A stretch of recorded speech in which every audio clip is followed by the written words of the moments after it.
Muy bien. Estamos en el mes con énfasis de ¿qué tema? Santidad. Ok. ¿Y qué es lo contrario a la santidad? ¿Qué es lo que nos aleja de la santidad? El pecado. Ok. Hoy les voy a hablar acerca de el pecado y cómo hay dos naturalezas en nuestro interior, como si hubiese dos personas en nosotros. Y quiero iniciar el tema con una experiencia que tuvo Richard Slade. Richard Slade tuvo una experiencia. Él es el escritor del libro El peligro del poder. Y él tuvo un sueño. Y dice así esta nota. Dice: hace tiempo tuve un sueño en el que solo había un personaje, yo. Solo que era yo dos veces, mellizos, figúrese, pero no idénticos. El primer hombre era el que yo conozco, el hombre que yo era cuando joven, varios años después, buena estatura y unos cuantos kilos pasado de peso. El otro hombre era el que yo hubiera querido ser, un poco más alto, buen mozo y atlético. O sea, con un cuerpo que solo hacen posible la dieta y el gimnasio. Estábamos parados al borde de un acantilado mirando al mar. 30 metros más abajo, las olas chocaban contra las paredes. Las rocas dentadas eran salpicadas por la espuma y por el agua. El yo de esteroides, el modelo, sostenía al otro yo por encima de su cabeza. O sea, me quería lanzar al vacío. En mi sueño, el yo real, el que yo reconocía, trató de razonar con el otro maniático musculoso, pero sin resultado alguno. Le dije que estaba tirando su propia vida. ¿Por qué tenía que lanzarme a la muerte cuando podía usar su enorme fuerza y agilidad para hacer carrera como modelo o atleta profesional? Parecía no escucharme y la muerte era inminente. Entonces desperté sudando frío. Supe de inmediato, parece que ese sueño era una advertencia de Dios. El hombre de esteroides era mi ego, mi ambición, el viejo hombre. Era tan fuerte que no podía competir con él. Era inmune al más desesperado de mis ruegos. Dios era mi única esperanza. Y allí, junto a mi cama, oré para que Él me ayudara a crucificar a este hombre, a esa vieja naturaleza. Jesús lo venció en la cruz, pero no lo destruyó. Él destruyó su poder, pero siguió viviendo. Ya no es el gigante, el hombre fuerte que me mantenía cautivo y a su merced. Ahora este viejo hombre solo clama por mi simpatía. Un pedacito de pan, dice. Tiéndele una mano a tu viejo amigo, ruega. Solo unos minutos de tu tiempo. Una copita y una canita al aire por los viejos tiempos. Suena tan patético que soy tentado a compartir mi vida con él. Pero entonces me acuerdo de que este viejo amigo ya no es mi amigo, sino mi enemigo.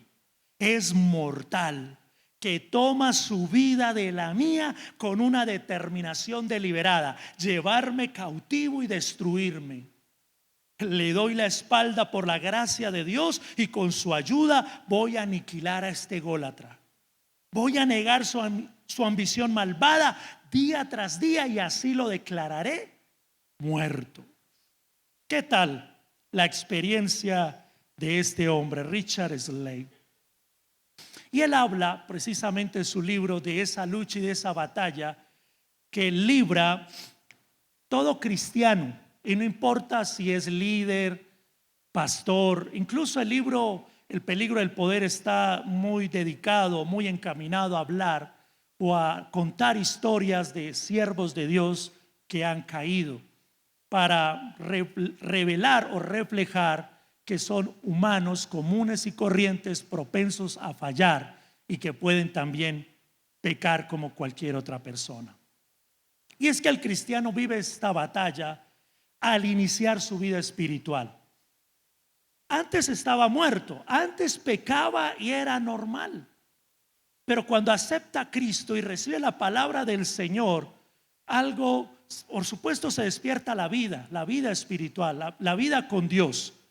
Pero empieza una batalla. O sea, los cristianos batallamos verdaderamente con el pecado. El pecador no batalla con su pecado. Él se deleita en su pecado, él vive en el pecado. Pero un cristiano que ha recibido al Espíritu Santo ahora es redarguido, ahora siente dolor al fallar, siente vergüenza si ha fallado. Y déjeme decirle algo, que es lo maravilloso y hermoso de la Biblia. La Biblia habla de este tema y no oculta las debilidades, las luchas e incluso los pecados de hombres de Dios. Y hombres de Dios como el apóstol Pablo. Vamos a mirar lo que él dice al respecto sobre las dos naturalezas y la batalla que libramos en nuestro interior. Eso está en Romanos capítulo 7.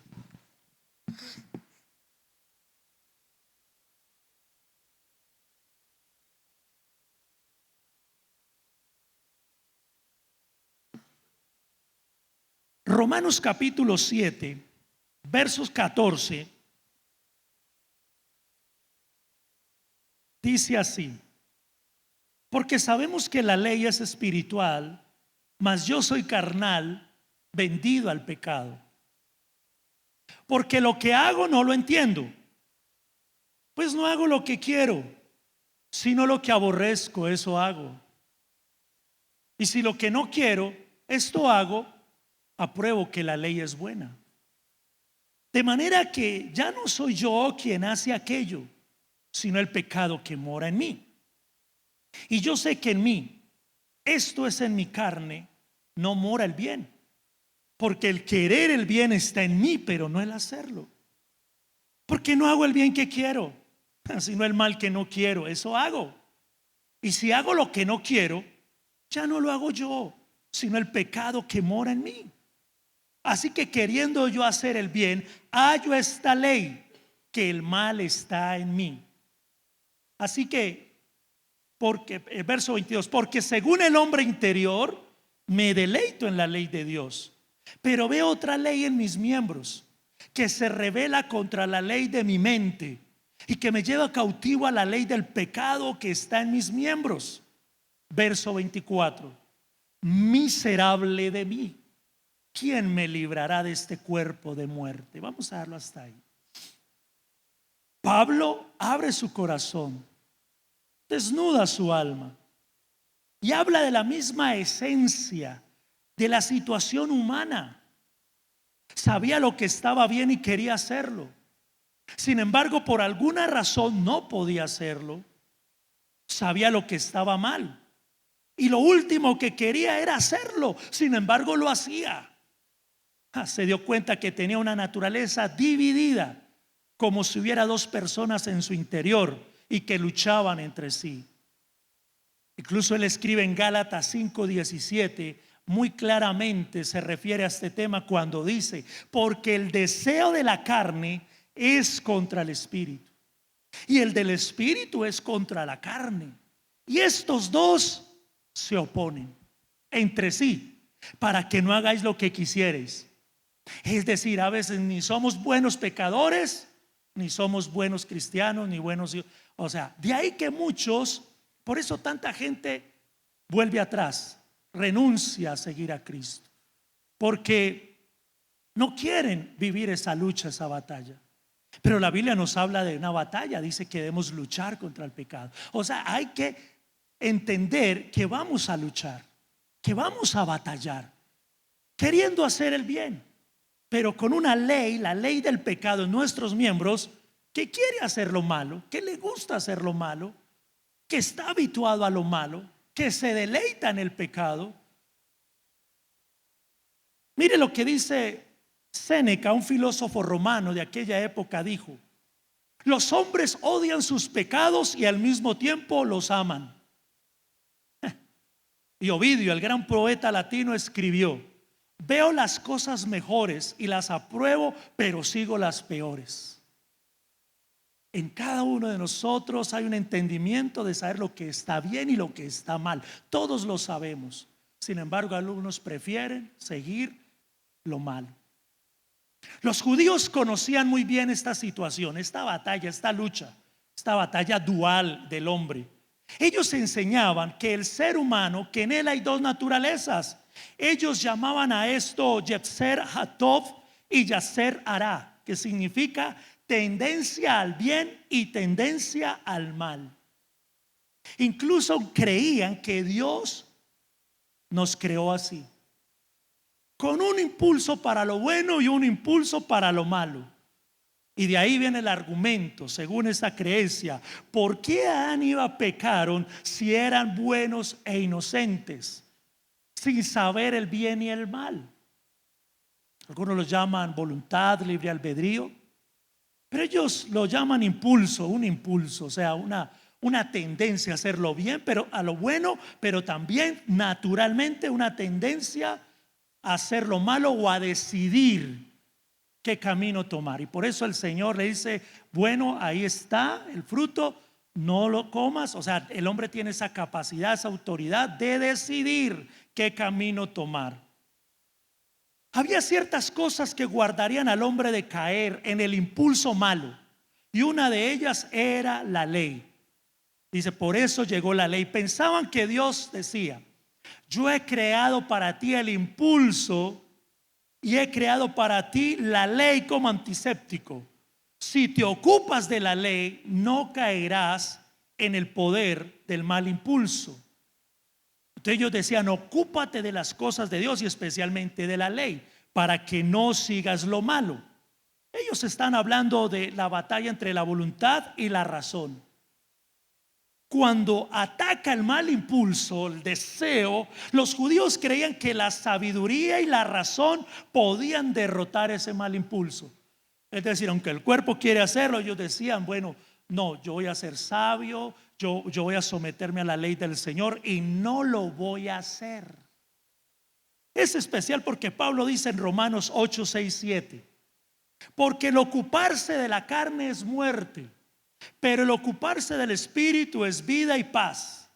Por cuanto los designios de la carne son enemistad contra Dios, porque no se sujetan a la ley de Dios y tampoco pueden. Entonces la Biblia desde la antigüedad nos ha venido enseñando, nos ha venido hablando acerca de ese conflicto y de esa batalla, y de que la ley de la carne, el pecado, no pudo ni pueden someterse a la ley de Dios. Entonces la Biblia nos habla de otra ley. Una ley es vencida cuando una ley superior o más fuerte la vence. De eso habla el apóstol Pablo en Romanos 7 y Romanos 8, cuando él dice: ¿quién me va a librar? ¿Qué voy a hacer yo con este cuerpo pecaminoso vendido al mal? Él dice que solamente Cristo lo puede librar, la ley de Cristo. Y ya vamos a ver un poquito eso. Pero veamos esto, atentos. El saber que una cosa es buena no la hace fácil. El saber que una cosa es buena no lo hace fácil. Mire, es como juzgar al que juega fútbol. Usted ha visto un partido y usted puede ver el partido y dice: ¿y ese por qué no mete el gol? Eso, métalo, vea. Y cuando botó el gol o era fácil, pues es fácil decir: tan malo, ¿por qué no lo hizo? Pero ¿y si nosotros nos metiéramos a jugar, eso lo haría fácil? Es decir, uno mientras ve desde la barrera, uno dice, uno ve a Nairo Quintana y dice: Nairo, pues simplemente corra, hermano, y pásesele a todos. Si él nos escuchara y venga, súbase, venga, vea lo fácil que es. Ok, entonces así es el pecado. Uno dice: eso es fácil, eso no es sino no hacerlo, pero vaya, hágalo o no lo haga. Ok, Entonces, ¿qué tal si nosotros sabríamos lo difícil que es? Es decir, sabemos lo que hay que hacer, pero no lo hacemos. Eso muestra la incapacidad del ser humano. Saber no es lo mismo que poder. Y poder muchas veces no es lo mismo que querer. O sea que a veces uno sabe que es lo bueno, pero no puede, siente que no puede hacer lo bueno. Y algunos, aunque puedan, no quieren, porque realmente la Biblia nos habla de que algunos aman el pecado y algunos se deleitan en él. Y eso es la diferencia entre el pecador, el que se habitúa al pecado y se deleita, y en aquel que peca pero se duele, se lamenta, lo odia, aunque lo hace, ¿verdad? Y va a los pies de Cristo, va a los pies del Señor a decirle al Señor que lo limpie, que lo perdone, y aborrece ese pecado aunque lo cometa. La naturaleza humana tiene una debilidad radical en las resoluciones humanas. El decidir hacer una cosa está muy lejos de hacerla. ¿Cuántas veces nosotros en un culto o en un encuentro, qué tal en un encuentro, decidimos no más? Algo, decidimos no más, pero luego lo volvemos a hacer, trayendo desilusión, desánimo, incredulidad en algunos, renunciando, diciendo realmente yo creo que esto no es para mí, yo creo que nunca voy a dejar este hábito, este vicio, este pecado. Mire, eso le pasó a un apóstol, a un hombre llamado Pedro, que le dijo al Señor: yo no te negaré. O sea, él tomó una determinación en un momento de emoción, de comunión, de encuentro con Jesús. ¿Y qué pasó? Todos sabemos lo que pasó. Cómo después negó al Señor, falló, fracasó y lloró amargamente. Y volvió atrás, volvió a la pesca, ya no quería. Tuvo que ir al Señor a decirle: sigue adelante, inténtalo de nuevo, vamos. Vuelve a pastorear, vuelve a cuidar las ovejas. Y lo levantó y lo restauró. Y el Señor tiene esa palabra para nosotros, para animarnos en esta noche a decirnos: sigue adelante, te estoy perfeccionando, tú puedes vencer. Debes comprender la ley del Espíritu, que es una ley que nos da la victoria sobre el pecado. Y eso lo veremos ahora al final. ¿Ok? Vamos a mirar en la palabra del Señor, ahí en Romanos 7:23, el verso 23 dice: pero veo otra ley en mis miembros que se revela contra la ley de mi mente. O sea, una cosa es yo saber, pensar, pero otra cosa es hacerlo. Eso es una crisis, eso es algo tremendo, porque uno sabe y dice: no, los judíos tenían en su mente la ley. Por eso el Señor dice que grabaría su ley en la mente y en el corazón. Ellos tenían un conocimiento, sabían los mandamientos, pero no podían guardarlos. Y por eso le dice: yo voy a grabar, va a ser como un sello, como una marca en su corazón, para que siempre los tengan presentes y los amen. Aquí habla de una ley. Hablemos un poquito de la ley. ¿Qué es una ley? La ley es un concepto global, o sea, es en todo el mundo, tiene la misma definición. Viene del latín lex o legis, que significa una regla, norma jurídica, un principio, una verdad fundamental en mandamiento, ordenanza por autoridad legal, precepto establecido por una autoridad. Sirve para prohibir o permitir. Del griego nomos. El apóstol Pablo usa esta palabra ley 119 veces en sus cartas, y en Romanos 72 veces. Y él está hablando de varias leyes. ¿Cuáles son esas leyes? Porque hay muchas clases de leyes, ¿verdad? Pero la Biblia, como leyes espirituales, podemos encontrar primero la ley de Moisés, la legislación o la constitución del pueblo judío. Está la ley del pecado. Él habla de la ley del pecado. Él dice que el que se somete, porque en Romanos 7 dice: usted es siervo de aquel a quien se somete, a quien usted obedece, ese es su rey, ese es su juez, ese es su señor. Por eso él dice que si nosotros nos sometemos a la ley del pecado, somos esclavos del pecado. Pero es una ley. ¿En qué consiste esa ley? Lo haces y no puedes dejar de hacerlo. Es como una autoridad, es un señorío. Y en Romanos 6 Pablo dice: no, el pecado no se enseñoreará de nosotros. Ya no estamos bajo esa ley. Ahora nosotros nos sometemos a otra ley, la ley de Cristo, la ley de la libertad, la ley de la victoria, la ley del Espíritu.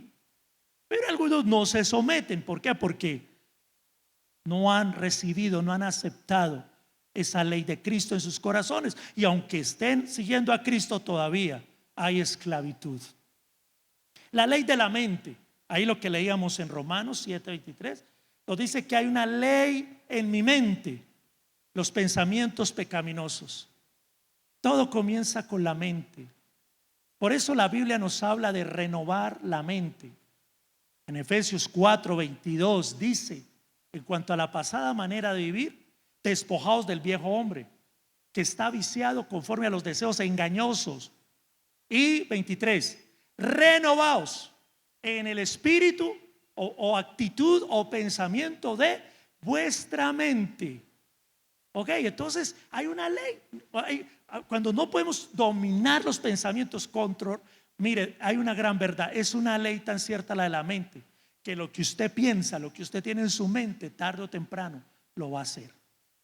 Por eso, si hay pensamientos pecaminosos, hay que, como dice la Biblia en Corintios, llevarlos cautivos, renunciar, entregarlos.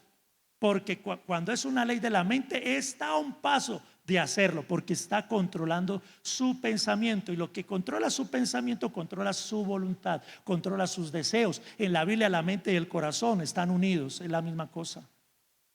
Por eso la Biblia dice: Daniel propuso en su corazón no contaminarse. Fue una determinación y se mantuvo firme en esa determinación. No me voy a contaminar, pase lo que pase. Hay otra ley, la ley del Espíritu. Eso es la que vamos a terminar el mensaje, porque hay esperanza. Hay esperanza, por supuesto. Esa es la victoria que nos ha dado el Señor. La ley del Espíritu es el poder y autoridad para vencer. Ahorita vamos a ver la fuerza que nos dio Dios, el arma poderosa que nos dio Dios para vencer cualquier pecado, por más debilidad que tengamos. Y la ley de Cristo es su vida, su triunfo en la cruz por nosotros, para destruir el pecado en nuestro cuerpo. El pecado tiene un poder y una autoridad en donde controla y domina al hombre. El espíritu de vida en Cristo nos da la victoria, el poder y la autoridad para derrotar a ese pecado y someterlo, porque una autoridad superior va a derrotar, va a dominar a otra inferior. Ahora leíamos Romanos 7 y quiero que revisemos algo antes de pasar a la conclusión del tema. Pablo dice en el verso 15: porque no hago porque lo que hago no lo entiendo. Pues no hago lo que quiero, sino lo que aborrezco, eso hago. Quiero que atentos a esto para lo que vamos a ver a continuación. Verso 17, Pablo dice: el pecado que mora en mí. O sea, esto es fuerte. O sea, ¿qué sucede si un siervo de Dios y un pastor dice: en mí hay pecado, yo peco, yo he pecado? ¿Cómo asume eso la iglesia o otra persona, un creyente que también lucha con su pecado? ¿No es un poco desesperanzador? No, pero si él, que es siervo de Dios, que lo pasa orando. ¿Ok? Entonces las personas dicen: no, qué esperanza. Pero eso es importante para que entendamos que toda nuestra esperanza y nuestra confianza radica en Jesús. Amén. Mi carne, dice, no mora el bien, no está el bien. El mal que no quiero hacer, eso hago. O sea, Pablo nos está como contando y está aquí abriendo su corazón diciendo: yo hago cosas que están mal, que son malas, yo las hago. El mal que no quiero, eso hago. Y parece que se justificara diciendo: ya no soy yo, sino el pecado que mora en mí. ¿Ok? O sea, en mí hay un hombre espiritual, en mí hay un hombre que quiere agradar a Dios, servir a Dios, pero hay otro hombre en mí, como aquel sueño de Richard Slade. Hay dos hombres, el uno quiere hacer lo bueno, el otro quiere hacer lo malo. Como aquella fábula o historia de aquel indio que decía eso, que en su interior habían como dos lobos. Decía: en mi interior siento dos lobos que se enfrentan a diario. Le preguntaron, ¿quién vencerá? Dice, el que yo alimente. El que yo alimente se vencerá. Verso 21, Pablo dice, hallo esta ley, ley, que el mal está en mí. Verso 23, que me lleva cautivo a la ley del pecado que está en mis miembros. ¿Por qué Pablo, y en el verso 24 dice, soy un miserable? ¿Por qué Pablo se siente miserable y se lamenta por su cuerpo de muerte o mortal? Su carne es inclinada al pecado y esto lo lleva a la muerte. Con frustración y tristeza, Pablo se lamenta de su pecado y pide ser librado. O sea, él ya no ama el pecado, él ya no quiere pecar. Y por eso clama al Señor, líbrame, Jesús. Y él encuentra también que hay otra ley que lo puede librar de esa esclavitud. Pablo, dicen los escritores, cuando habla de este cuerpo de muerte, hay dos posiciones a esto, o tres. Una, ese viejo hombre interior que está luchando.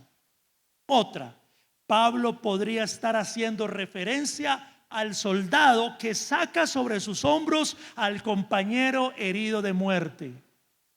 Pero hay una posición muy tradicional que incluso en la Biblia MacArthur dice, según la tradición, una tribu antigua cerca de Tarso ataba el cadáver de la víctima del homicidio a su asesino para que la descomposición infectara lentamente al culpable hasta ocasionarle la muerte. MacArthur en su libro dice esto, que posiblemente a quien me libra este cuerpo de muerte es que llevaba un muerto a su espalda y hasta que se descomponía y mataba al que lo llevaba. Era algo terrible. Sea cual fuere la interpretación, lo cierto es que Pablo está diciendo, Señor, líbrame de ese viejo hombre, de esa naturaleza pecaminosa, de esa maldad. Algunos ven a Pablo aquí como un cristiano débil y carnal, que no controla su pecado, que no ha sido regenerado. O sea, algunos muy santos, muy puros, dicen, Pablo, ¿cómo puedes hacer eso? ¿Cómo puedes estar diciendo eso? Un hombre de Dios. Otros lo ven como un legalista que no puede agradar a Dios por más que haga cosas buenas. Porque Pablo habla de su buena conciencia, Pablo habla de cómo él imita a Cristo, Pablo dice, ¿quién me acusa de algo malo? Pero entonces alguien dice, es tan legalista Pablo que cualquier cosa él piensa que está ofendiendo a Dios. Bueno, son opiniones que se dan. Tal vez tiene a Cristo, pero no es lleno del Espíritu Santo, dicen, y por eso no puede triunfar sobre sus malos deseos. Pero otros lo ven como un creyente maduro y humilde que reconoce que en su carne o su naturaleza humana todavía hay maldad, debilidad y que todavía lucha, que su cuerpo está siendo redimido y que por eso habla de una batalla interior entre la carne y el espíritu. Ahora tiene más sensibilidad, tiene más conciencia de lo que es la ley y lo que es el pecado. Vamos a mirar en Romanos 6:15.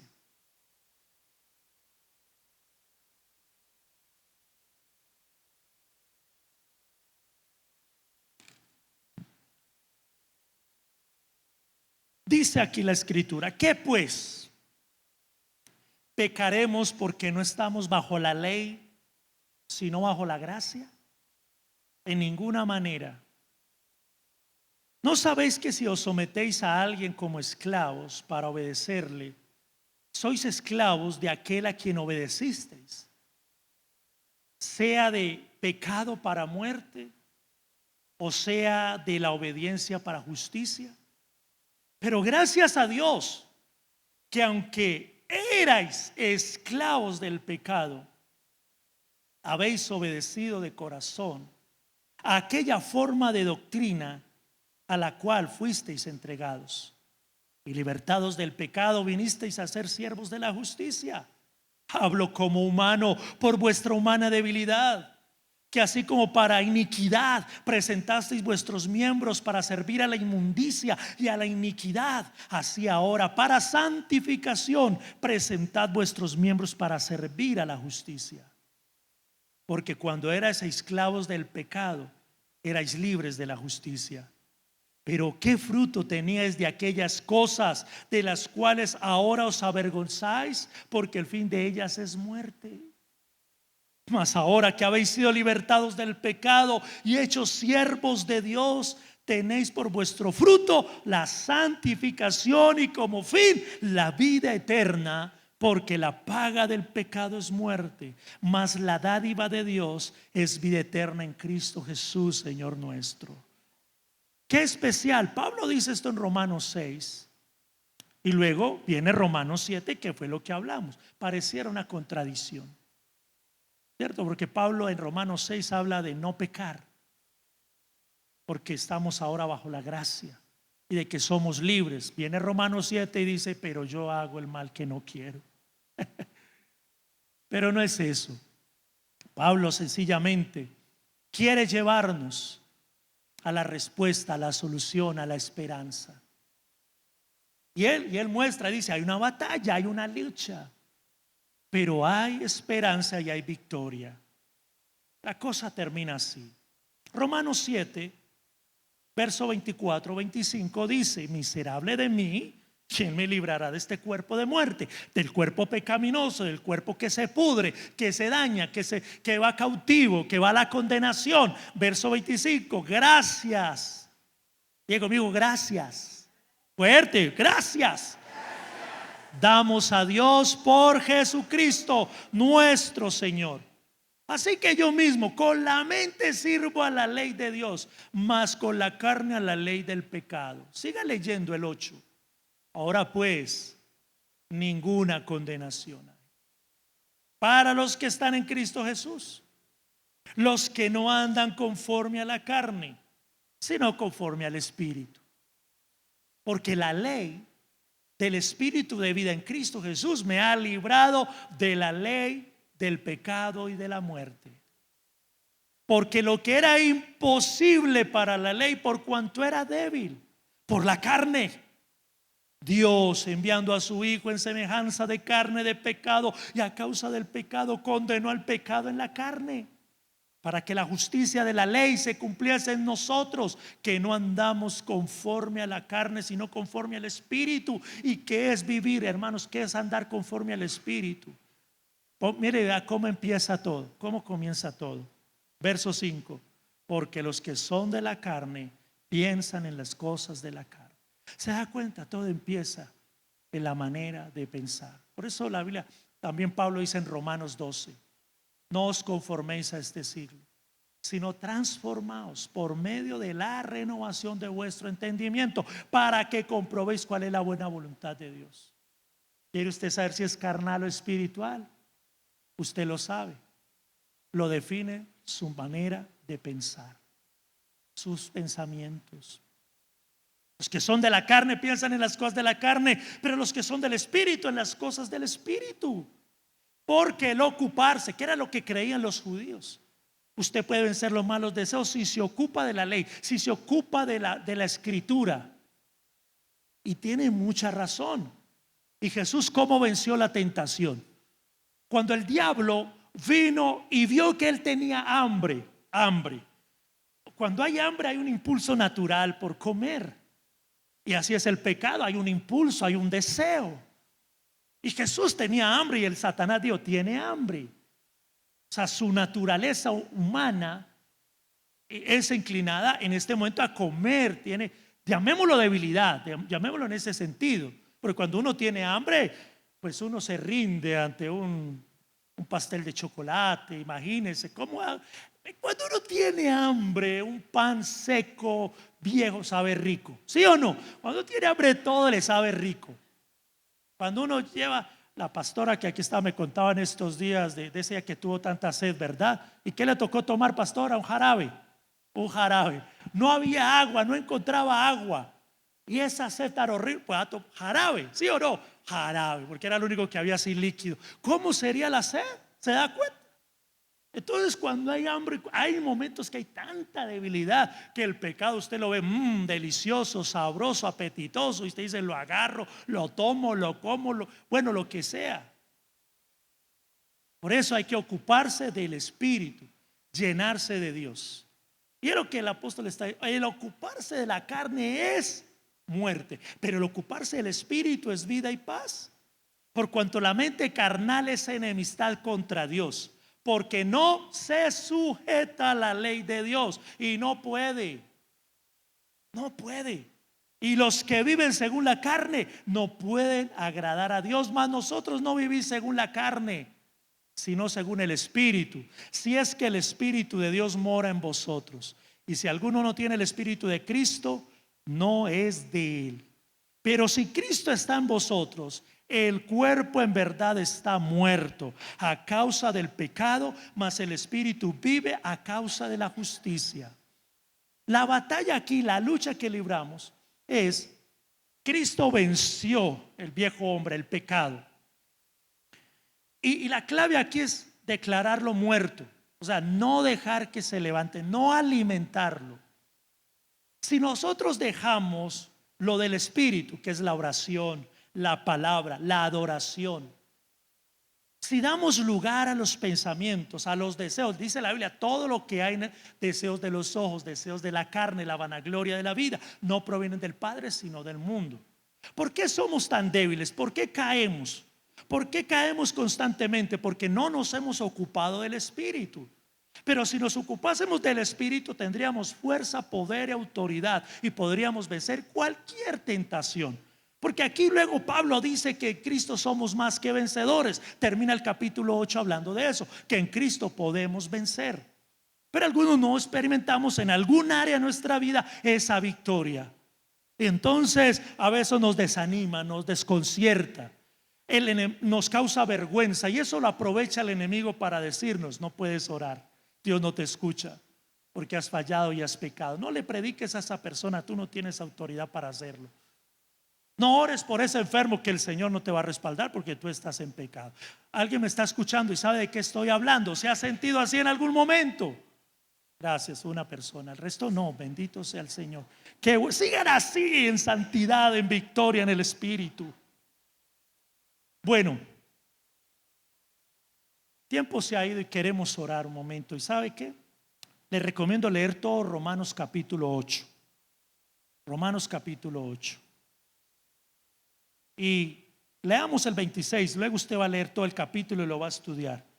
Pero yo creo que leamos el 26, que dice: y de igual manera el Espíritu nos ayuda en nuestra debilidad. Pues ¿qué hemos de pedir como conviene? No lo sabemos. Pero el Espíritu mismo intercede por nosotros con gemidos indecibles. Mas el que escudriña los corazones sabe cuál es la intención del Espíritu, porque conforme a la voluntad de Dios intercede por los santos. Amén. Vamos a dar hasta acá, porque luego continuamos con este tema de la batalla del pecado contra el Espíritu, porque ese es el deseo. La Biblia dice que esa es la voluntad de Dios, nuestra santificación. Y este mes es mes del tema de la santidad, porque la santidad es el requisito, o es la demanda para ver la gloria de Dios. No solamente para verlo aquel día, que sin santidad nadie lo verá, sino que también aquí en la tierra podemos ver la gloria de Dios. Y estamos anhelando eso. Estamos orando, estamos buscando ver la gloria del Señor en nuestras vidas. Pero el requisito es la santidad. El Señor le dijo eso a Israel en el desierto, a través de Josué: santifíquense, porque mañana el Señor hará maravillas. Entonces no van a haber maravillas, no vamos a ver, si estamos mirando y contemplando el pecado, la vanidad, la avaricia, todo lo que hay en el mundo. Hoy más que nunca estamos saturados de pecado, de maldad, en las canciones, la televisión, las redes sociales. el mundo. ¿Se ha dado cuenta cómo se naturalizó y se normalizó las vulgaridades, los desnudos, el pecado, la iniquidad? Y lo preocupante es que ya no nos duele, ya no nos indigna que digan una vulgaridad, una mentira. Cuidado, iglesia, y hoy vamos a orar por eso. No perdamos la sensibilidad, no perdamos la visión, porque nos va a costar. Y usted le diga a alguien: eso no se dice, eso no se hace, eso es pecado, nos va a costar burla, crítica, señalamiento, porque para el mundo el pecado es normal, es natural. El que estás mal eres tú al decir eso no se hace. Pero es el precio y es el requisito para ver. Entonces, ¿qué preferimos? ¿Ver la gloria del Señor o ver la muerte? Porque dice aquí que la paga, el castigo, el final del pecado es muerte, corrupción. Yo creo que queremos ver a Dios, queremos ver la gloria de Dios, y por eso vamos a orar.